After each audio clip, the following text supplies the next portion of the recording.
बिस्मिल्लाहिर्रहमानिर्रहीम। अस्सलाम वालेकुम व्यूअर्स, उम्मीद है आप सब खैरियत से होंगे।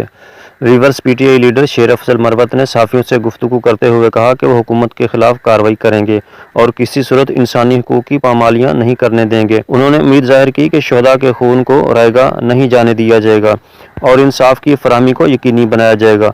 उनका कहना था कि वह अपनी जद्दोजहद जारी रखेंगे और अवाम के हुकूक के तहफ़्फ़ुज़ को यकीनी बनाएंगे। आइए मुलाज़ा कीजिए। सर, मुज़ाकरात कहाँ तक पहुँचे? सुनने में आ रहा है कि खान बानी पीटीआई साहब ने कोई 2 शराइत आयद की हैं कि अगर वो शराइत मंजूर करते हैं तो उसके बाद बाकायदा तौर पर मुज़ाकरात शुरू किए जाए। देखिए, मैं बार बार कहता आया हूँ, मुज़ाकरात मीडिया कह रहा है पीटीआई मुज़ाकरात मांग रही है। किसको हमने कहा है? असद कैसर साहब गए स्पीकर साहब के साथ उनकी बहन की ताज़ियत करने, तो इसको मुज़ाकरात का शोशा बना दिया।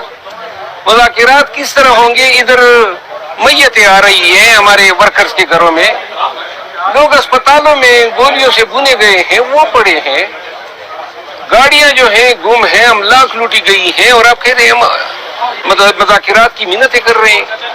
कोई मुज़ाकरात नहीं हो रहे हैं। ये वैसी हमें जो है वर्करों के सामने शर्मिंदा करने के लिए शोशा छोड़ा गया। अच्छा, मरवत साहब ये बताइएगा, हुकूमत ये कह रही है कि पहले 9 मई का हिसाब दें और उसके बाद जो 26 नवंबर को जो शहीद हुए हैं, जो रेंजर के एहलकार, 9 मई और 26 नवंबर को रेंजर एहलकारों को हुकूमत कह रही है मीडिया हिसाब दे, उसके बाद बैठ के बात की जा सकती है। अगर रेंजर एहलकार शहीद हुए हैं, अल्लाह उनकी भी मग़फ़िरत करे।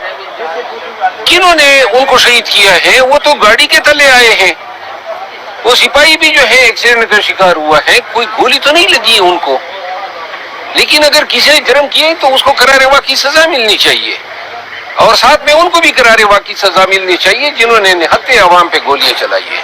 सिविल नाफरमानी की तहरीक में चंद दिन रह गए, आप समझते हैं ये इम्प्लीमेंट हो जाएगी? मेरा ख्याल है खान डटा हुआ है और लगता यह है कि सिविल नाफरमानी की तहरीक के लिए हमें जाना होगा। आप नहीं समझते कि तहरीक इंसाफ को अभी कोई नया रास्ता अख्तियार करना चाहिए? मुज़ाकरात का बेहतर रास्ता है ताकि तमाम मसाइल का हल निकल आए। मुज़ाकरात का तो इन्होंने 3 दिन से मजाक बनाया हुआ है।